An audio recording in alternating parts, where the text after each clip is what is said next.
G'day, welcome back to the show. Daryl Nicholson, Toowoomba 4350 TV with Alex Todd from the Family First Party. How are you? Well, thank you, Daryl. How are you going? Oh, great. First day of May, and the election's only 2 days, 2 more days of polling, pre-poll, and you can get into all the schools and have the sausage sizzles and all that sort of stuff. Expecting about 50% of people to pre-poll, so that's going to be interesting. We're out at beautiful Hodgsonvale at the Lions Park. I haven't been here for years. It's a really, we love out here. It's just an amazing place to be living. Yep. How long have you lived out here for? We've been out in this area for about 4 years. Okay, beautiful. 4.5. Yeah. Okay. And you're running for the Family First, Lyle Sheldon's organisation. So tell us a bit about why you chose Family First. I've actually been involved with Family First for a long time. I was asked in 2010 to be a candidate for the party when Wendy Francis was our lead Senate candidate. Oh, yeah, yep. So people from Queensland are often familiar with Wendy. The party's gone through some changes over the years, became joined with Cory Bernardi and became the Australian Conservatives, but then That's right. Party was deregistered. So it's just a couple of years ago that the party was relaunched. Lyle's now based in New South Wales, and he's the lead Senate candidate for the New South Wales part of the branch of the party. So, yeah, I came on board about 18 months ago when we re-registered in Queensland for the state election. And Family First still stands for all the things that we did initially. So for family, faith, life and freedom. We're still a party that recognises the family as the basic building block of our culture and our society. And if we have strong, supported families, we will have strong communities and strong towns, strong cities, strong nation. So we're a big picture party, and I'm a Christian. I believe that God has the answers. He worked out how we work best as people. He created us. He gave us those instructions. Family First is unapologetically Christian in that we recognise God as the authority. Our Constitution says we humbly rely on the blessing of Almighty God. He is the ultimate reality. He knows what he's doing, and we need to be humble in recognising him and following his guidance in how people can flourish. So Family First, our policies are big picture, because as each family is supported, that will have a ripple effect through our communities and our culture. I think we're all very aware of the breakdown of family and the breakdown of community, of parents having to work 2 jobs to afford anything, of the fundamental relationships breaking, and we want to see change in public policy that will start to repair some of that damage. Yeah, excellent. And you're running for Groom, and also we were just talking off camera. You are doing a lot around the state as well. So you're doing a lot of work behind the scenes. So what are the main things that you're getting feedback from people of Groom and also from around Queensland, from your other constituents who are running?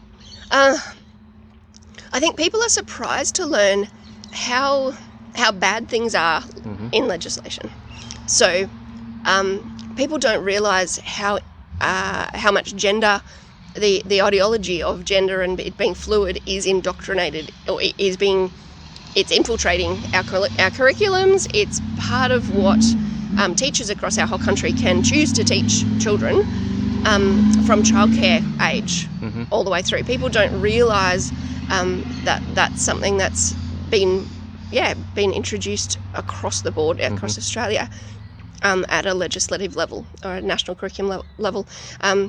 People don't realise the extent to which life is being challenged. So both at pre-born, so little people who aren't yet born, people have no idea that it's legal for a baby to be killed right up to the point of birth in most states in Australia. People are stunned. They're so shocked. They don't want to believe that that's true. At a federal level, we're looking at $43-ish million of Medicare funding through just one abortion provider each year. So it's a state issue because it's health, but it's also a federal issue because we all pay tax and we all pay into Medicare. That's funding the killing of small children, of unborn children in Australia. And Family First want to make sure people understand that so that they can vote appropriately. It's understandable that people don't want to talk about it. It's horrific. It's a horrible thing to have to talk about. But we need to. The truth is the truth, and we want to get to that. And be wise about the decisions we make.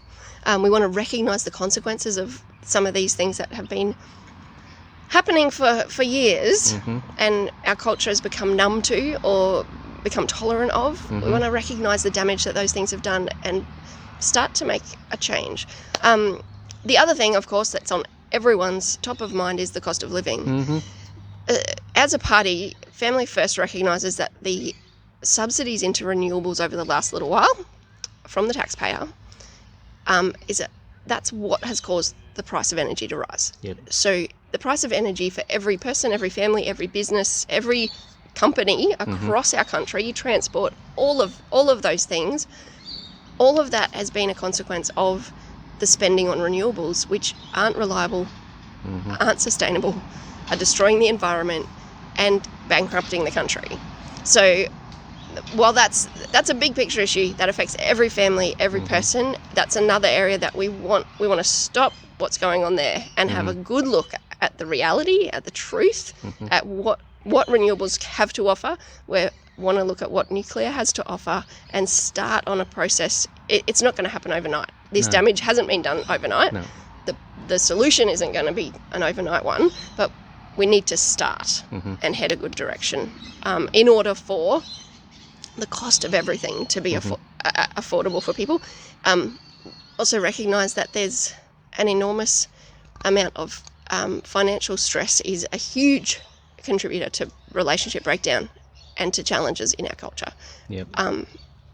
Australia has all these resources.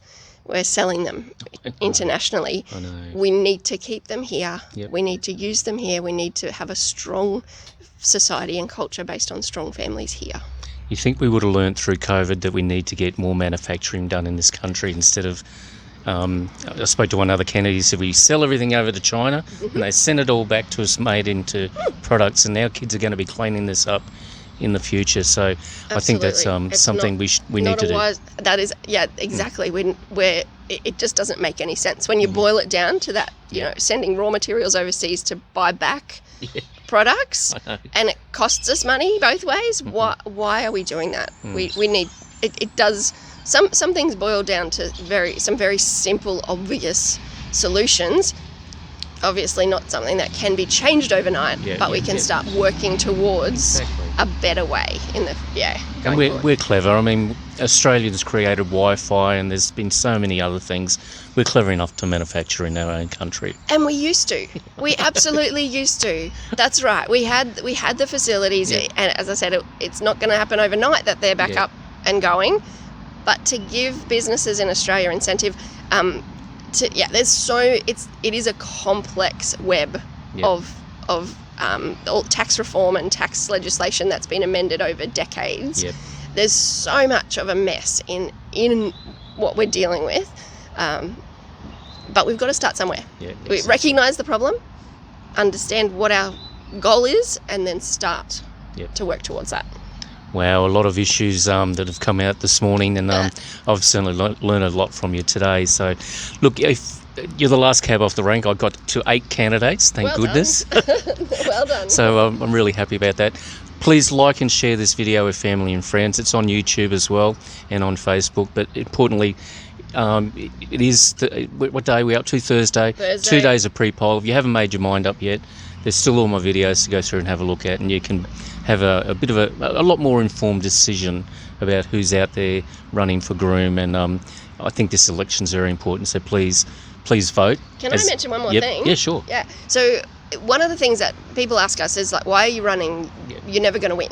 And so firstly, my response is, well, if only the winner ran, there wouldn't be many choices. We need candidates to run.